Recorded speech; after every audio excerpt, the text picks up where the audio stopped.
The rain came down in sheets the night Lena Hart finally understood what loneliness truly felt like. The cottage sat at the edge of a forest so dense that even moonlight struggled to reach the ground beneath its canopy.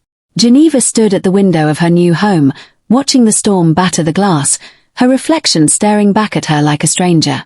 Dark circles under her eyes. Hair that hadn't seen a proper brush in days. A woman who looked like she'd been hollowed out and barely put back together. 3 weeks ago, she had a life. A career as a junior architect in the city. A boyfriend who promised her forever. An apartment with exposed brick and a coffee shop on the corner that knew her order by heart. 3 weeks ago, she discovered her boyfriend in bed with her best friend. The same day her boss fired her for refusing his advances. The same day she realized she had no one left to call, no safety net, no plan. Then the lawyer's letter arrived. An inheritance from a grandmother she barely remembered. A cottage in the countryside. Middle of nowhere. No neighbors for miles. It felt less like a gift and more like exile. But exile was better than staying in a city that had chewed her up and spit her out. The cottage was older than she expected. Stone walls. Low ceilings. A fireplace that worked if you coaxed it just right. The furniture was draped in white sheets, and everything smelled like lavender and dust and thyme. The locals in the village 5 miles down the road were polite but strange. They smiled tight smiles when she mentioned where she was living. One old woman at the market gripped her wrist and said, "Don't go into the forest after dark, girl. Not ever. You hear me?" Lena had nodded, unsettled, and hurried away. Now, alone in the storm, she wondered if that woman knew something she didn't. The wind howled. The trees outside bent and swayed like they were trying to uproot themselves.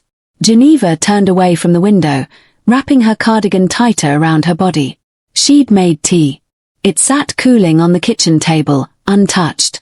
She had no appetite. No energy. She just wanted to sleep and hope tomorrow felt less heavy. Then she heard it. A sound so faint she almost missed it beneath the roar of the storm. A whimper. Lena froze. Her heart kicked against her ribs. She looked around the small living room as if the sound might have come from inside. But no. It came again. Weak. Desperate. From the front door. She moved slowly, her bare feet silent on the cold wooden floor. Her hand hovered over the doorknob. Every instinct screamed at her not to open it. It was nearly midnight. The storm was vicious. Nothing good happened when you opened your door in the middle of the night in the middle of nowhere. But the whimper came again, and this time it broke something inside her. Lena yanked the door open. Rain lashed her face immediately. The wind tried to rip the door from her grip. And there, curled on her stone porch, barely visible in the dim light spilling from inside, was a small wolf pup. Lena's breath caught. He was soaked. Shivering. His fur was matted with mud and something darker. Blood. So much blood. And jutting from his side, lodged deep between his ribs, was a silver arrow. Her stomach lurched. She dropped to her knees, rain soaking through her clothes in seconds. The pup's eyes opened, just barely. They were pale amber, glowing faintly even in the storm. Intelligent. Aware. Too aware for an animal. He whimpered again, softer this time, and Lena felt tears prick her eyes. "Oh God," she whispered. "What happened to you?" She didn't think. Didn't hesitate. She slid her arms beneath the pup's small body as gently as she could and lifted him. He was heavier than he looked, but she held him close to her chest, shielding him from the rain as she stumbled back inside and kicked the door shut. The warmth of the cottage hit her like a wave. She carried the pup to the couch, grabbing towels from the bathroom on the way, and laid him down carefully. His breathing was shallow. Labored. The arrow had gone deep. Lena's hand shook as she grabbed her phone. No service. Of course. There was barely any service out here on a good day, and in a storm? Forget it. She was on her own. She'd never removed an arrow from anything before. Never treated a wounded animal. But she'd taken a first aid course once, years ago, and she had a sewing kit and some antiseptic under the sink. It would have to be enough. Lena worked through the night. She heated water. Cleaned the wound as best she could. gripped the arrow shaft with trembling fingers and pulled it free in one quick motion. The pup yelped, a sound that tore through her chest, but he didn't snap at her. Didn't fight. He just watched her with those strange, glowing eyes. She stitched the wound closed with unsteady hands, whispering apologies the whole time. She wrapped him in towels and blankets, built up the fire until the room was almost too warm, and sat beside him on the floor, one hand resting gently on his side to feel the rise and fall of his breathing. "You're going to be okay," she whispered, though she wasn't sure if she was trying to convince him or herself. "I've got you. You're safe now." The pup's eyes drifted closed. Geneva stayed awake, counting his breaths, praying he'd still be breathing when the sun came up. She didn't know his name yet. Didn't know where he came from or why someone had shot him. She only knew that for the first time in weeks, she didn't feel quite so alone. Morning came soft and golden, filtering through the cottage windows like honey. Geneva woke with her cheek pressed against the couch cushion, her neck stiff and aching. For a moment she forgot where she was, forgot everything. Then she felt the warmth beneath her hand and remembered. The pup. She jerked upright, heart hammering, and looked down. He was still breathing. Slowly, steadily. The bleeding had stopped. His fur, now dry, was a beautiful silvery grey, darker along his spine and lighter at his belly. He looked so small bundled in her grandmother's old quilts. Relief flooded through her so powerfully her eyes burned with fresh tears. "You made it," she whispered, brushing her fingers gently over his head. "You stubborn little thing, you actually made it." His ear twitched at her voice, but he didn't wake. She let him sleep. Over the next 3 days, Geneva fell into a rhythm she hadn't expected. She'd wake early, check on the pup, change his bandages, try to coax water into him with a dropper. She'd spend her afternoons researching wolf rehabilitation online when the internet worked, which wasn't often. She made soup she barely ate and read her grandmother's old books by the fire. And she talked to him. She didn't know why. Maybe because the silence of the cottage had been crushing her. Maybe because talking to another living thing, even one that couldn't answer, made her feel less like she was disappearing. "I named you Ash," she told him on the second day, sitting cross-legged beside the couch.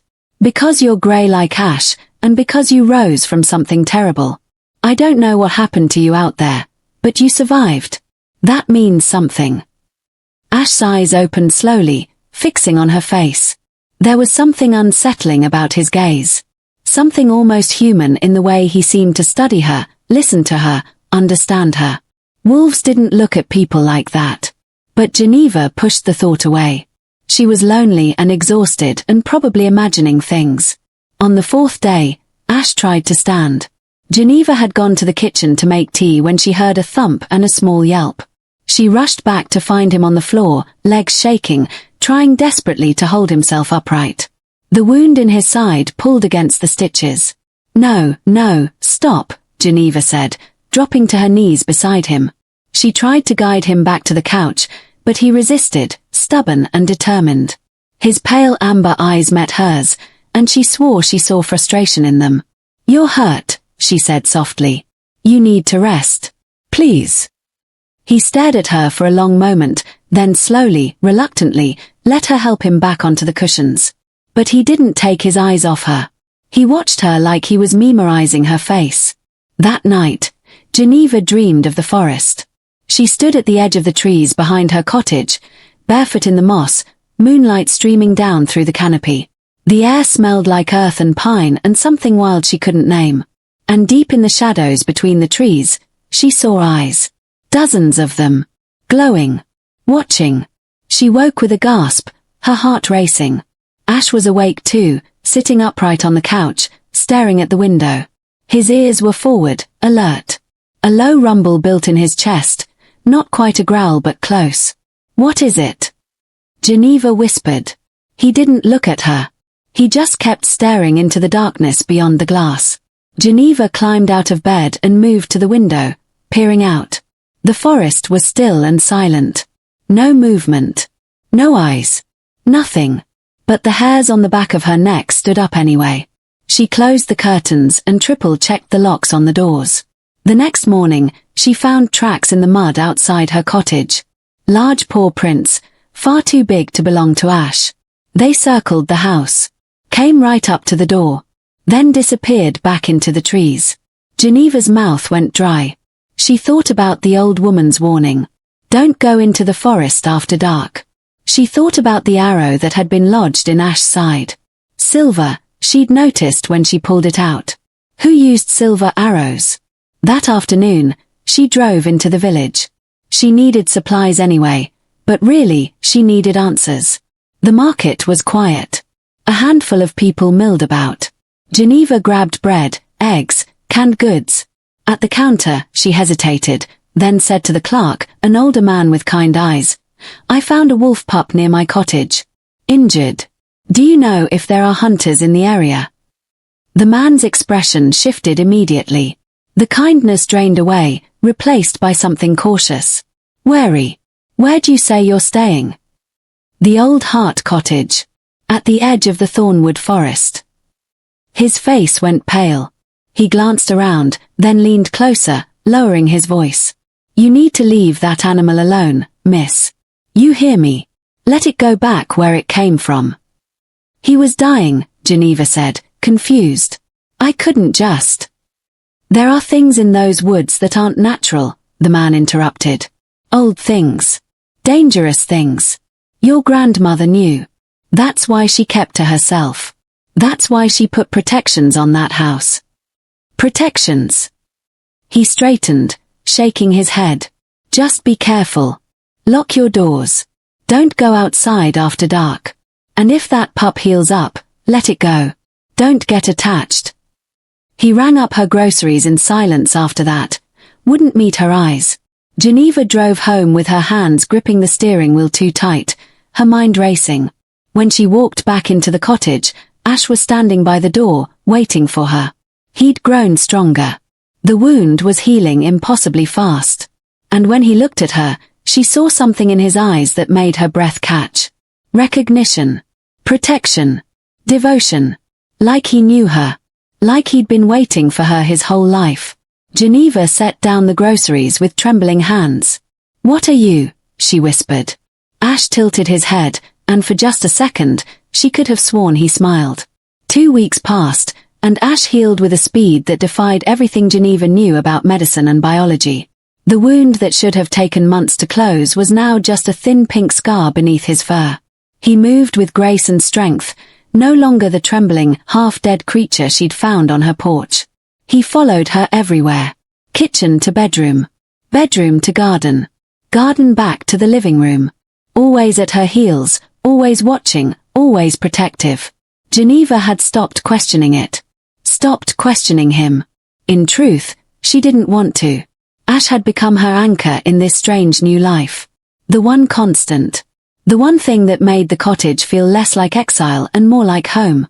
She was in the garden behind the cottage when it happened, pulling weeds from the overgrown herb beds her grandmother must have planted years ago.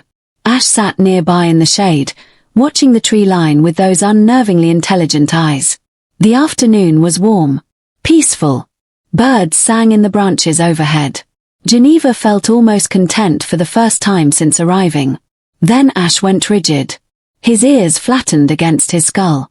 His lips pulled back from his teeth in a snarl that made Geneva's blood run cold. He stepped in front of her, placing his body between her and the forest, and the growl that rumbled from his chest was nothing like the soft sounds he usually made. This was feral. Dangerous. A warning. Geneva stood slowly, her heart beginning to race. Ash, what is it? 3 men emerged from the trees. They were tall, broad-shouldered, dressed in dark clothes that seemed designed for moving through the forest unseen. But it was their eyes that made Geneva take an involuntary step backward. They glowed faintly even in daylight. Amber. Gold. Predatory. The man in the front was the largest, his face hard and scarred, his hair dark and pulled back. He smiled when he saw Ash, but there was no warmth in it. Well, he said, his voice deep and rough. Look what we have here. The little lost prince, alive after all. Geneva's mouth went dry. Who are you? This is private property. The man's gaze shifted to her, and she felt pinned by it. Exposed. He looked at her like she was something insignificant. Breakable. You're the human, he said. Not a question. A statement of fact laced with disdain. The one who's been harboring him. I don't know what you're talking about, Geneva said, trying to keep her voice steady. I found an injured wolf. I helped him. That's all. That's not a wolf, sweetheart. The man took a step closer. Ash's snarl grew louder, more vicious. That's a shifter. A werewolf. And he belongs to us. The world tilted. Werewolf. Shifter. The word should have sounded insane. Should have made her laugh or call for help or run. But standing there, looking at these men with their glowing eyes and predatory movements, looking at Ash with his impossible intelligence and too fast healing, Geneva felt the truth of it settle into her bones. You're lying, she whispered, but even she didn't believe it. The man laughed. Am I? Watch. He gestured to one of the men behind him. That man stepped forward, and before Geneva could process what was happening, his body began to change. Bones cracked. Skin rippled. In seconds, a massive black wolf stood where the man had been, easily twice the size of Ash, its eyes glowing gold and fixed on her. Geneva couldn't breathe. Couldn't move. Her legs felt like water. We've been tracking the boy for weeks, the leader said, his tone casual, like they were discussing the weather. He's the last of the Thornwood bloodline. The last heir. My alpha wants him dead. Wants the line erased. But he's proven harder to kill than we expected. He looked at Ash, and his expression darkened. Until now. Ash lunged. He moved so fast Geneva barely saw it. One moment he was in front of her, the next he'd launched himself at the leader, teeth bared, aiming for the throat. But the man was faster. He sidestepped, grabbed Ash mid-air, and slammed him into the ground hard enough to crack the earth. No! Geneva screamed. Ash yelped, tried to get up, but the man's boot came down on his injured side. The pup whimpered, and something inside Geneva shattered. She didn't think. She grabbed the garden spade at her feet and swung it at the man's head with everything she had. It connected with a solid crack. The man staggered, more from surprise than pain, and Ash scrambled free. Geneva grabbed him, hauling his body against her chest even though he was too heavy, too wild, and she ran. She ran for the cottage, her lungs burning, Ash struggling in her arms. Behind her, she heard the man laugh. Run if you want. Human. There's nowhere to go. You're in our territory now. And you just made this personal. Geneva slammed the cottage door behind her, threw the bolt, dragged the heavy bookshelf in front of it with strength born of pure terror. Her hands shook so badly she could barely hold on to Ash as she set him down. He shifted immediately. One moment a wolf. The next, a young man, maybe 19 or 20, collapsed on her floor, naked and bleeding and gasping for breath. Dark hair fell into eyes that were still that impossible pale amber. His face was angular, beautiful, furious. You shouldn't have done that, he rasped, his voice rough like he hadn't used it in weeks. You should have let them take me. Now they'll kill you too. Geneva stared at him, her entire reality fracturing and reforming around this impossible truth. You're human, she breathed. You're actually human. I'm a werewolf, Ash said, forcing himself upright despite the blood running down his side. And you just saved my life again. Which means whether you like it or not, you're part of this now. Outside, wolves began to howl. Geneva couldn't stop staring at him. Ash, the wolf pup she'd nursed back to health, was now a young man sitting on her grandmother's rug, bleeding and shaking and undeniably real. His amber eyes held hers with an intensity that made her heart race for reasons she didn't want to examine. You need clothes, she said finally, because it was the only coherent thought she could form. And bandages. Your wound opened again. She turned away, giving him privacy she wasn't sure he cared about, and grabbed her grandmother's old trunk from the corner. Inside were men's clothes, old-fashioned but clean. She threw them to Ash without looking and heard him pull them on. When she turned back, he was dressed in worn jeans and a flannel shirt that hung loose on his lean frame. He looked younger than she'd first thought. Vulnerable. But his eyes were ancient. How long have you been a wolf? Geneva asked. 3 months, Ash said, pressing a hand to his bleeding side. Since the night they attacked my pack. Killed my parents. My brothers. Everyone. I shifted to pup form and ran. It's easier to hide when you're small. Easier to survive. The howling outside grew louder. Closer. Geneva moved to the window and peered through the curtains. Shapes moved between the trees.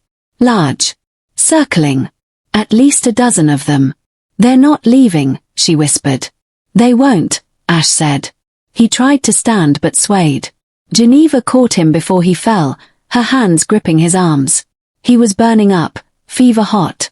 Not until they finish what they started. My bloodline ends with me. That's what Rudolph wants. What his alpha wants. Rudolph. The man outside. My uncle's former second in command. When the Blackridge pack attacked, he helped them. Betrayed us for a promise of power. Ash's jaw clenched. I was supposed to die with the others. I'm the last obstacle between Blackridge and complete control of this territory. Geneva helped him to the couch, her mind reeling. Werewolves. Packs. Bloodlines. Betrayal. It sounded like something from a fantasy novel, except the wolves outside were very real, and Ash's blood was warm and red on her hands. Why did you come here? She asked. To my cottage specifically. Ash looked at her, and something shifted in his expression. Softness. Wonder. I didn't mean to. I was dying. Running on instinct. But something pulled me here. Something that felt like safety. Like home. Like fate. The way he said it made Geneva's breath catch. What does that mean? Before Ash could answer, something heavy slammed against the door. The wood shuddered but held. Geneva yelped and stumbled backward. Ash was on his feet immediately despite his injury, positioning himself between her and the door. The protections on this house are old, he said. Your grandmother's work. They can't come inside without an invitation. But they can wait. They can try to break us. Another slam. The bookshelf scraped across the floor. How long can we hold them off? Geneva asked. I don't know. She looked around the cottage, her grandmother's home, and suddenly pieces started clicking together. The strange herbs in the garden. The symbols carved into the doorframe she'd thought were decorative. The warnings from the villagers. My grandmother knew about you, Geneva said. About werewolves. About all of this. She was a guardian, Ash said. One of the last humans trusted to protect the old pacts between our worlds. When the war started between the pacts, she tried to broker peace. But she died before she could finish. And she left this place to me. Yes. Geneva pressed her hands to her face, trying to process.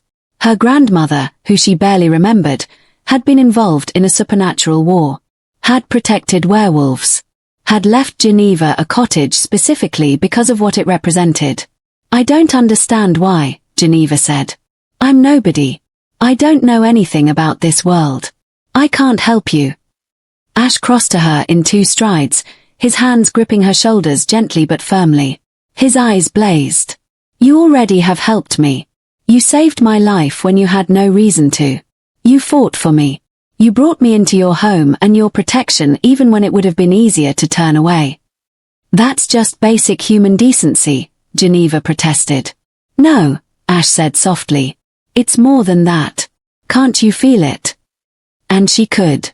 That was the terrifying part. Standing this close to him, feeling the heat of his skin through the thin fabric of the shirt, seeing the way he looked at her like she was something precious, something vital, Geneva felt a pull she'd never experienced before. A recognition that went deeper than logic. What's happening to me? She whispered. You're my mate, Ash said, the words barely audible. My fated mate. The one soul in all the world meant to stand beside me. I knew the moment I saw you on that porch. Even dying, even in wolf form, I knew. Geneva's heart hammered against her ribs. That's impossible. I know it sounds insane. I know you didn't ask for this. But it's the truth. And now, because of that bond, they'll come for you too. Killing you would destroy me more thoroughly than any blade. A window shattered upstairs. Glass rained down. Geneva screamed. Ash pushed her behind him, his body already beginning to shimmer and shift. But he was weak. Injured. One wolf against a dozen. There's a way out, Geneva said suddenly, remembering. The cellar. My grandmother had a tunnel built. I found it when I first moved in. It leads into the forest, nearly a mile from here. Ash looked at her. Then we run. But they'll follow us. Let them, Ash said, and despite everything, he smiled. Fierce and wild and beautiful. I'm done hiding. Done running.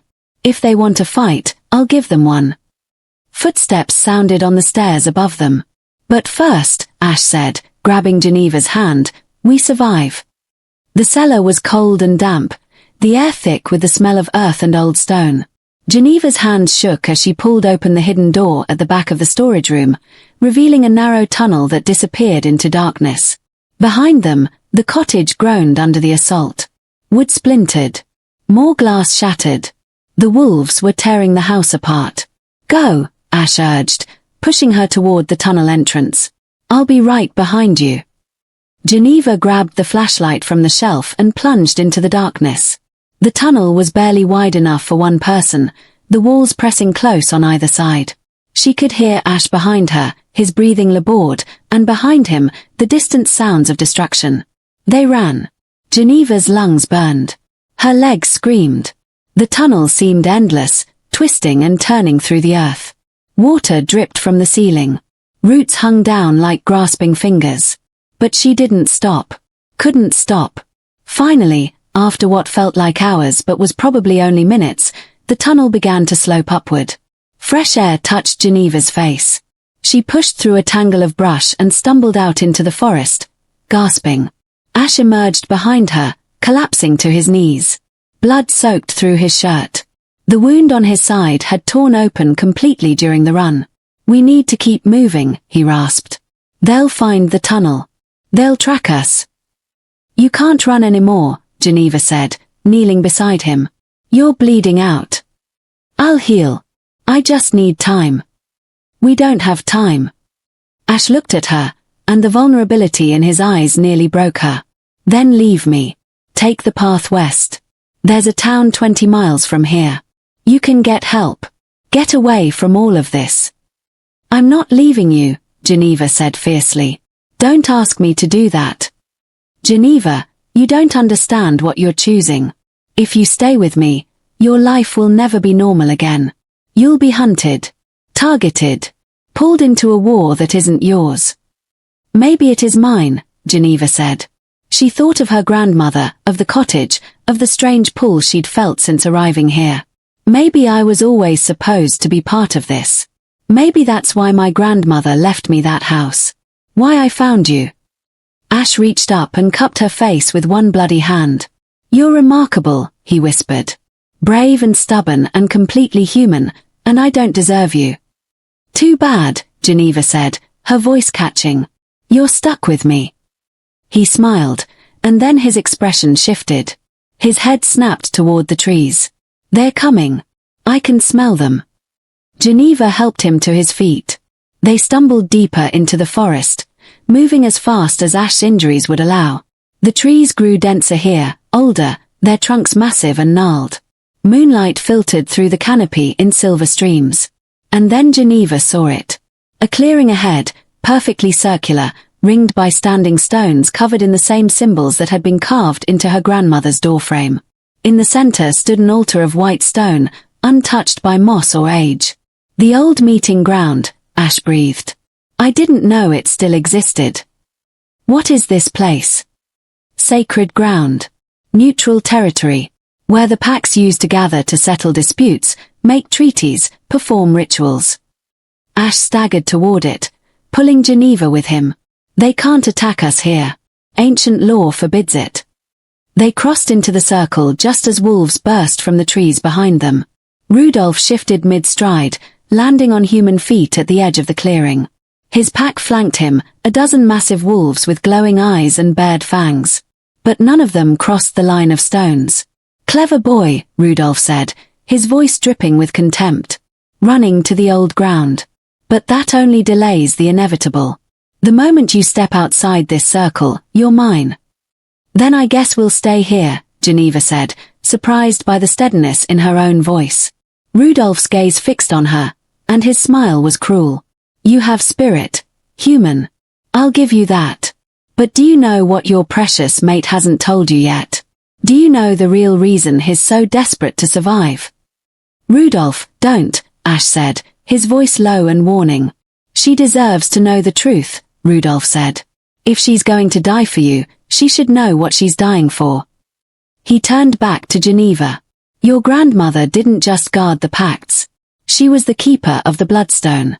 An ancient artifact that gives its bearer the power to command any werewolf, to bend entire packs to their will. It's been lost since her death. But it's here, somewhere in this territory. And whoever finds it first controls everything. Geneva's heart stuttered. I don't know anything about a Bloodstone. Maybe not consciously, Rudolph said. But you're her blood. Her heir. The Bloodstone calls to its keeper's line. That's why you feel the pull of this place. That's why Ash's instincts led him to your door. He might call it fate, but really, it's the stone. It wants to be found. And you're the key. Geneva looked at Ash. His face had gone pale. Is that true? I didn't know about the Bloodstone when I came to you, Ash said urgently. I swear. I just knew you were my mate. That bond is real, Geneva. It has nothing to do with artifacts or power. But you know about it now, Geneva said, her voice shaking. You know I'm connected to this thing everyone wants. Yes, Ash admitted. But that doesn't change how I feel about you. That doesn't change what you are to me. Rudolph laughed. Touching. But here's the thing, little prince. My alpha doesn't just want you dead. He wants the Bloodstone. And he's willing to let you live if you help us find it. If you convince your pretty human mate to lead us to it. Never, Ash snarled. Then you'll both die here, Rudolph said. Slowly. We have time. We have patience. And sooner or later, you'll have to leave this circle. Geneva's mind raced. The Bloodstone. Her grandmother. Her own strange connection to this place. Everything was connected, and she was at the center of it whether she wanted to be or not. She looked at the altar in the middle of the clearing and felt that pull again. Stronger now.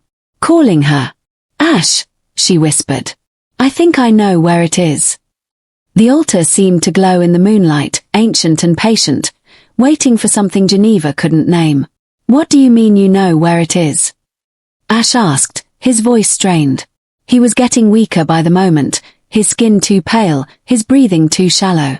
Geneva moved toward the altar, feeling the pull intensify with every step. I've been dreaming about this place. Every night since I arrived at the cottage. I thought they were just nightmares, but they weren't. They were memories. My grandmother's memories. She reached the altar and placed her hands on the cold white stone. The moment her skin made contact, images flooded her mind. Her grandmother, younger, standing in this exact spot. Werewolves gathered around her, hundreds of them, from different packs. A time of peace. A red stone pulsing with inner light, placed carefully into a hollow in the altar's center. And then darkness. War. Blood. Her grandmother sealing the stone away, hiding it where only her bloodline could find it. It's inside, Geneva said, her voice distant. Inside the altar. She locked it with her blood. With our blood.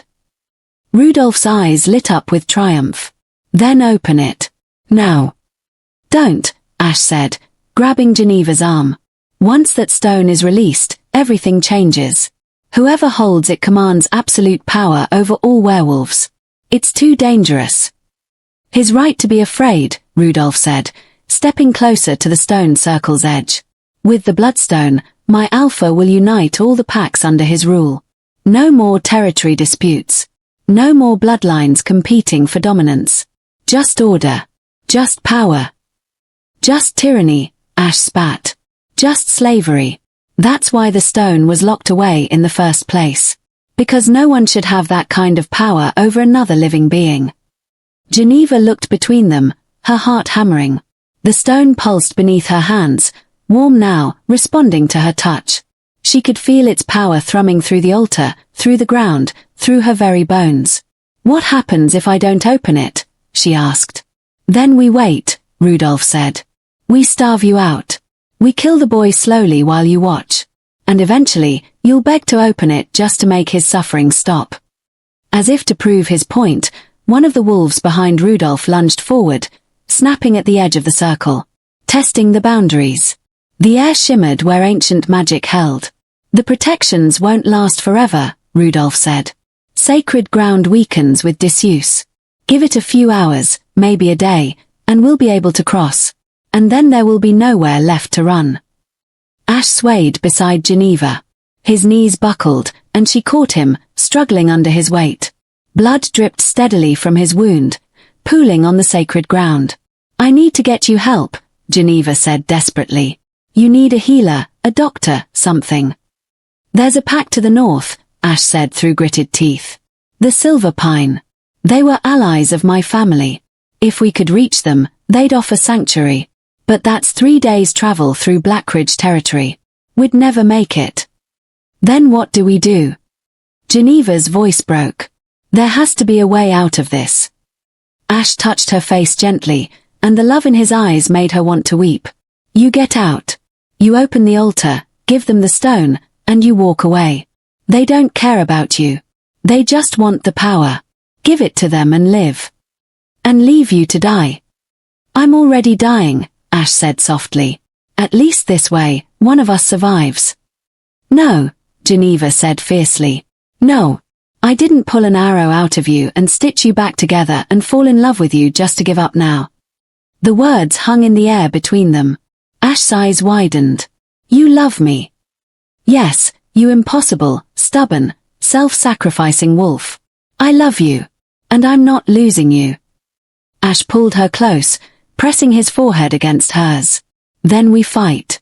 Together. Whatever comes. Geneva turned back to the altar, her mind racing. The bloodstone was power, yes. Dangerous power. But power could be used for more than control. Her grandmother had understood that. Had used the stone not to command, but to protect. To create the pacts that had kept peace for generations. Maybe Geneva could do the same. She placed both hands flat on the altar and called to the stone with her blood, her will, her desperate hope. The altar began to crack, lines of light spreading across its surface like veins of fire. Yes, Rudolph breathed. Yes, open it. But before Geneva could complete the ritual, a howl split the night. Different from the others. Deeper. Filled with authority and age. The wolves surrounding the clearing scattered as new shapes emerged from the forest. Larger wolves. Silver and white and grey. At their head walked a woman in human form, tall and regal, with hair like moonlight and eyes like ice. Rudolph, the woman said, her voice cutting through the clearing like a blade. You dare hunt on sacred ground. You dare threaten the last guardian's heir. Rudolph's confidence wavered. Alpha Silverpine. This doesn't concern you. Everything that happens in this forest concerns me, the woman said. This was Thornwood territory. Now that the Thornwood line lives, it is his territory again. And you are trespassing. She looked at Ash, and her stern expression softened. Young prince. Your father was my friend. I heard rumors you survived the massacre, but I couldn't confirm them. I came as soon as my scouts reported movement on the sacred ground.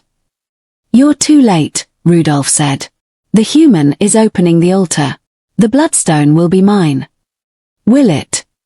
Alpha Silverpine asked. She stepped into the circle, the ancient magic parting for her like water. She moved to stand beside Geneva and Ash. Because it seems to me the stone is responding to its rightful keeper. And she gets to choose what happens next. Geneva looked down at the altar. The cracks had spread. Red light pulsed from within. The bloodstone was seconds from being free. And Geneva had no idea what to do with it.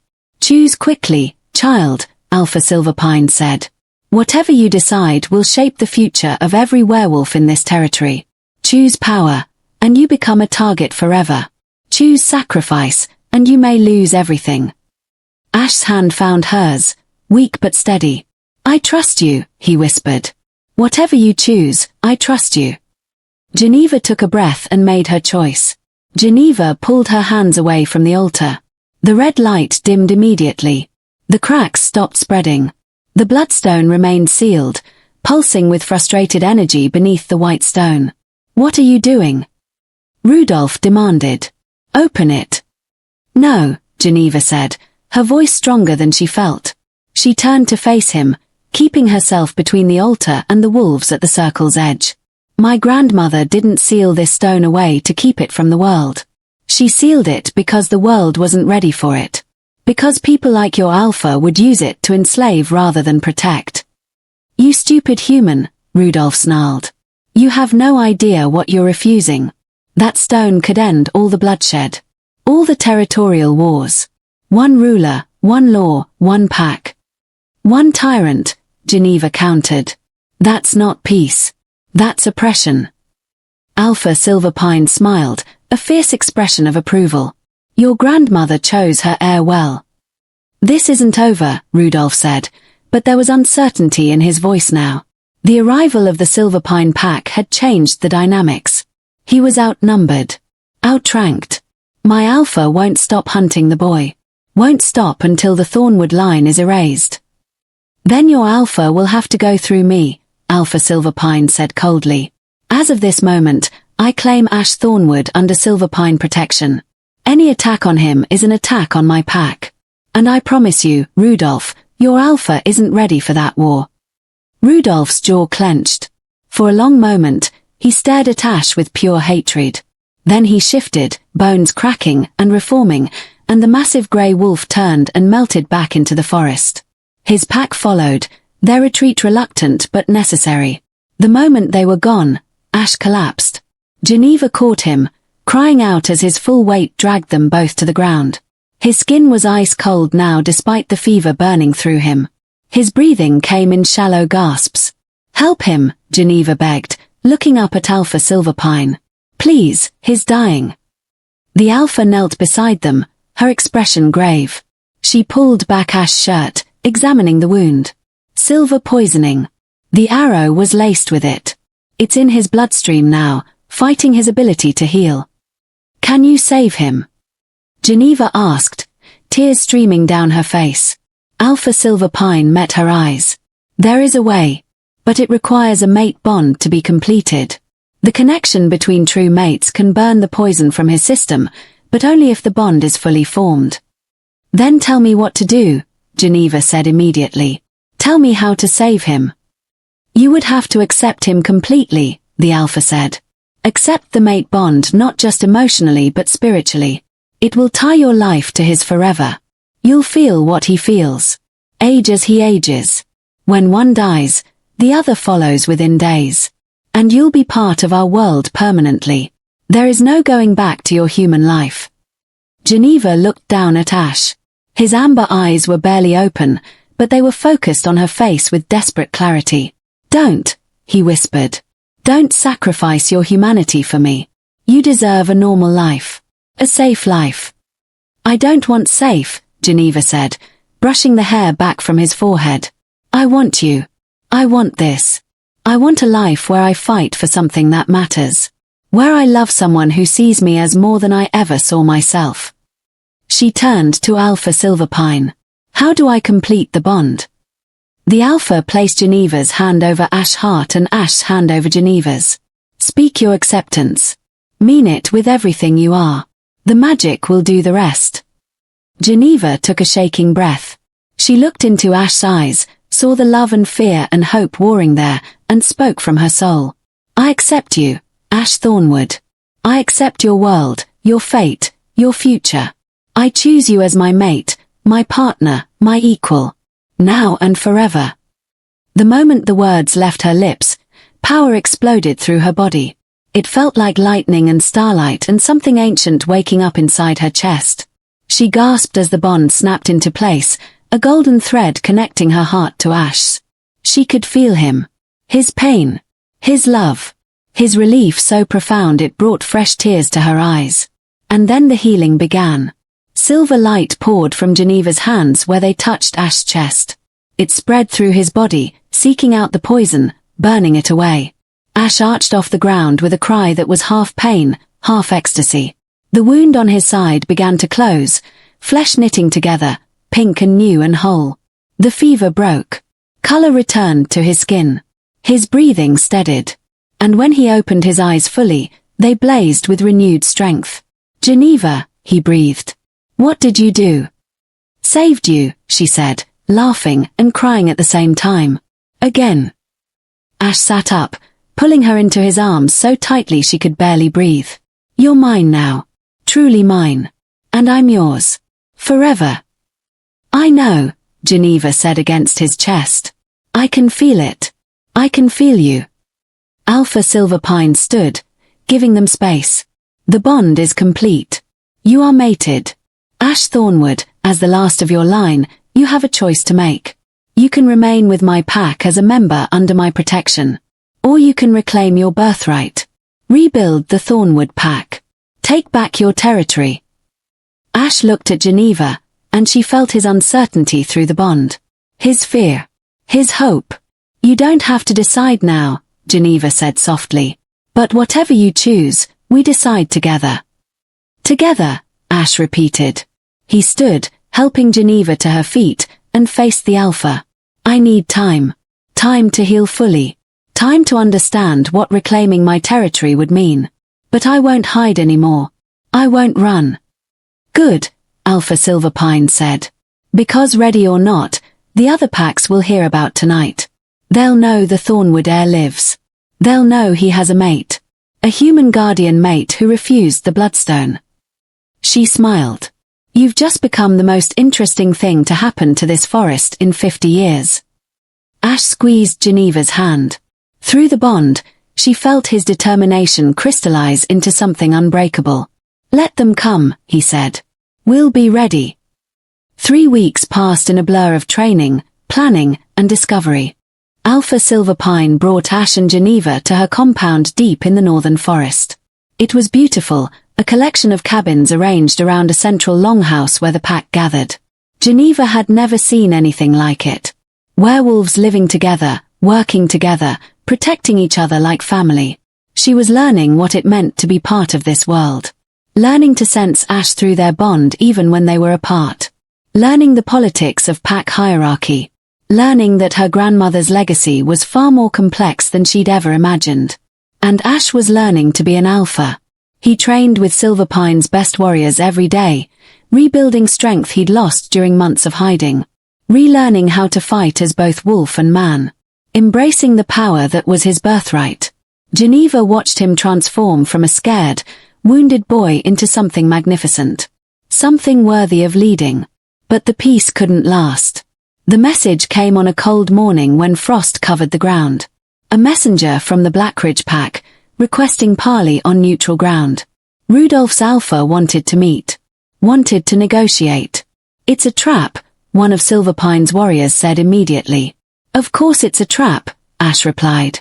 He stood at the head of the table in the longhouse, every inch the leader he was born to be. "But if we refuse, it's an act of cowardice. And I won't give them that satisfaction." "Then we go in force," Alpha Silverpine said. "Show them we're not afraid." "No," Ash said. "Just me and Geneva. This is about the Thornwood line and the Guardian. If we bring an army, we start a war before negotiations even begin." Geneva felt his resolve through the bond, but also his fear. Fear for her. Always for her. "I'm not letting you go alone," she said. "You're never alone," Ash replied, taking her hand. "Not anymore." They met at dawn in the old sacred clearing where everything had changed. The Blackridge Alpha was already there, a massive man with silver streaked hair and eyes like cold steel. Rudolph stood at his shoulder, radiating hatred. But there were others too. Alphas from 3 other packs that controlled territory in the region. This wasn't just a meeting between Blackridge and Thornwood. This was a gathering of power. "Ash Thornwood," the Blackridge Alpha said, his voice deep and commanding. "The boy who survived. I'll admit, I'm impressed. Most cubs would have died from what we did to your pack." "You mean murder," Ash said coldly. "Let's call it what it was. You slaughtered my family in their sleep. Burned children in their beds. That wasn't war. That was genocide. It was necessity, the Alpha replied without remorse. Your father refused to acknowledge my claim to the Eastern Territories. Refused to bend.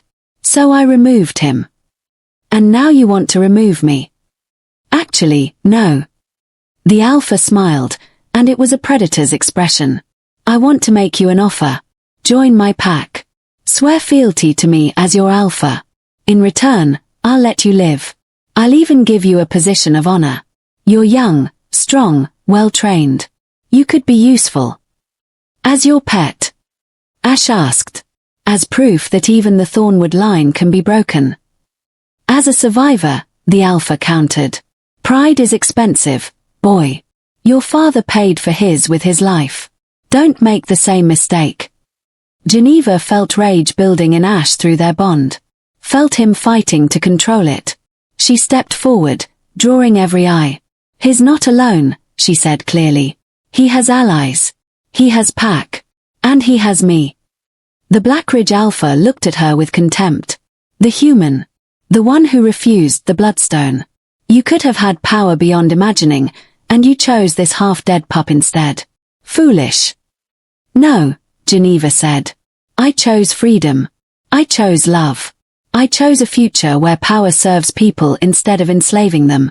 That's what my grandmother fought for. That's what I'll fight for. Pretty words, the Alpha said.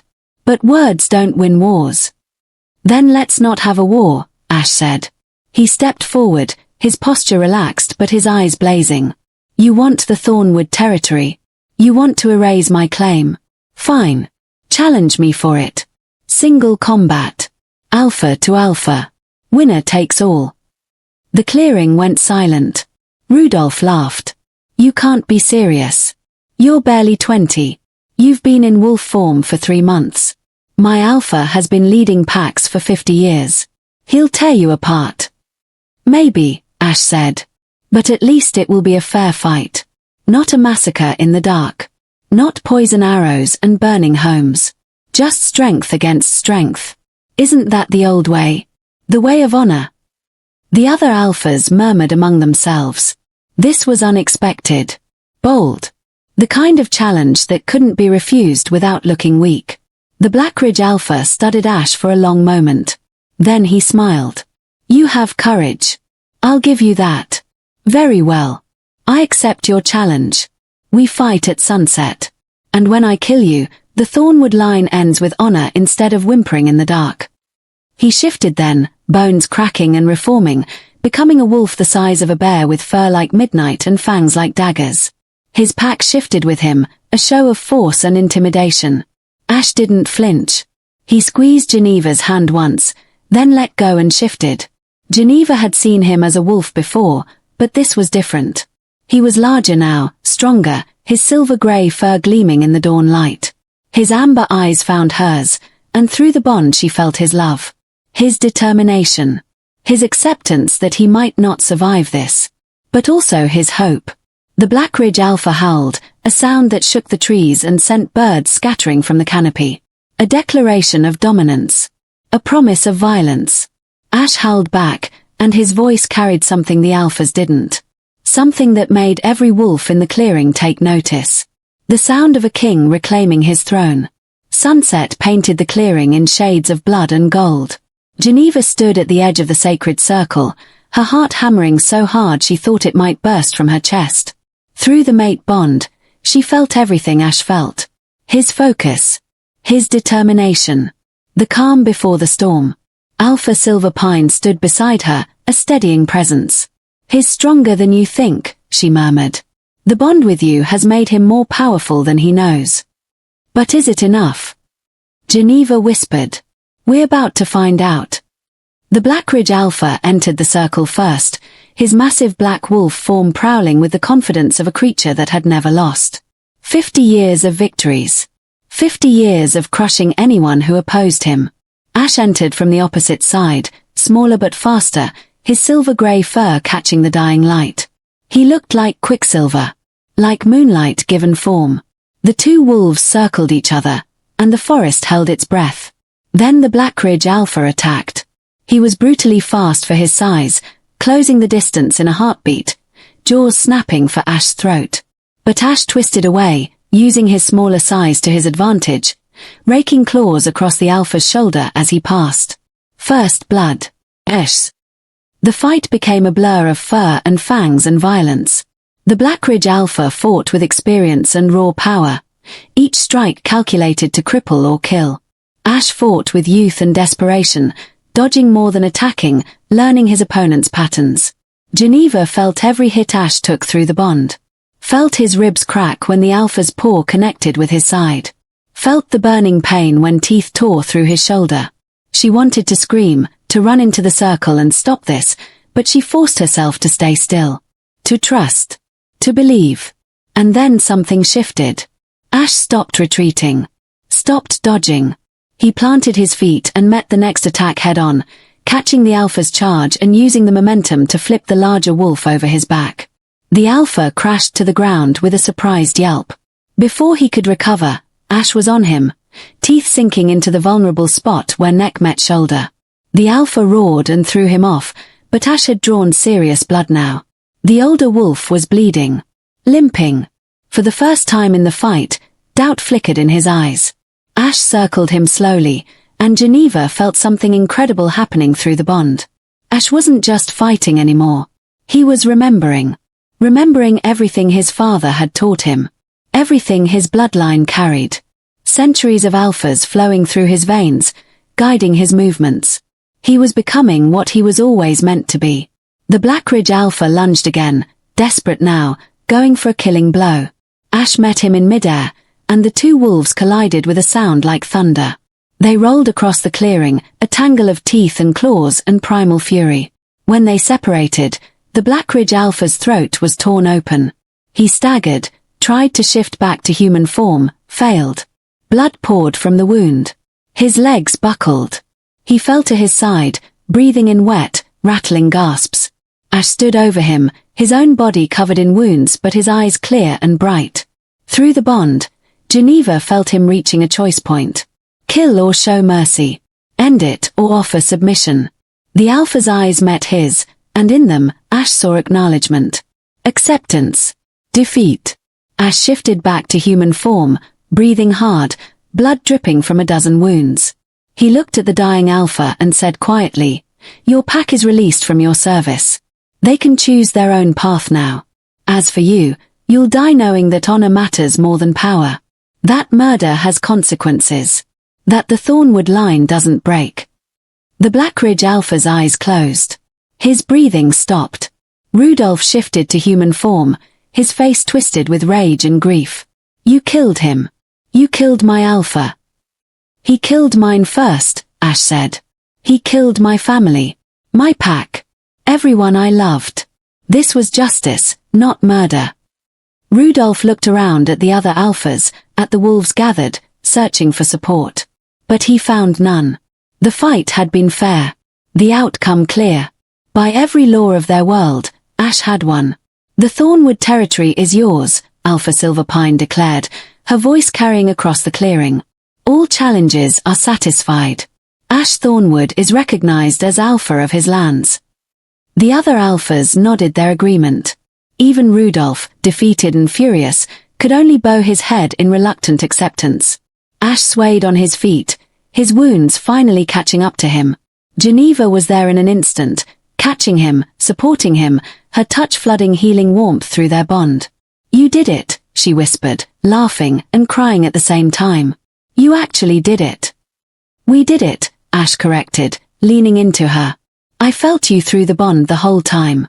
Your strength. Your belief in me. That's what kept me fighting." Alpha Silverpine approached, a rare smile on her stern face. "Well fought, young Alpha. Your father would be proud.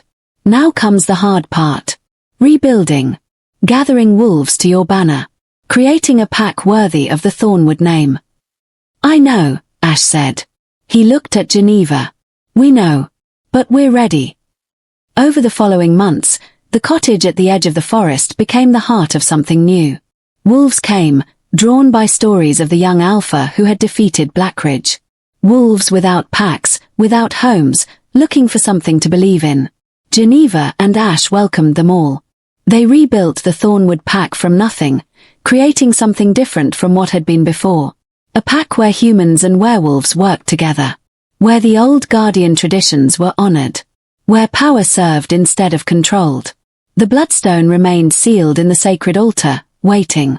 Geneva visited it sometimes, feeling its pulse, knowing that one day it might be needed. But not today. Not while there was another way. On a spring morning exactly 1 year after the night Geneva found a dying wolf pup on her porch, she stood in the garden behind the cottage, now expanded and thriving. Ash came up behind her, wrapping his arms around her waist, resting his chin on her shoulder. "Happy anniversary," he murmured. "Of what?" "The day I found you bleeding out. The day you shifted and terrified me. The day we completed the mate bond." "All of it," Ash said, turning her to face him. "Every moment that brought us here. To this. To us." Geneva kissed him, feeling the bond sing between them, golden and unbreakable. She had come to this cottage broken and alone, running from a life that had betrayed her. She had found a dying pup and saved his life. And in doing so, she had saved her own. "I love you," she whispered against his lips. "Forever," Ash promised. And in the forest around them, their pack howled in celebration, the sound carrying hope into the wild places, a promise that the Thornwood line would never fall again. The end. Thank you so much for watching, beautiful souls. I hope Geneva and Ash's story touched your heart the way it touched mine. If you enjoyed this journey, please don't forget to like this video and subscribe to the channel for more emotional werewolf romance stories. Drop a comment below and let me know what you thought. Should I create more stories like this? What kind of romance would you love to see next? Your support means everything to me. Until next time, keep believing in love, keep believing in second chances, and remember that sometimes the most broken among us are destined for the most beautiful transformations. See you in the next story.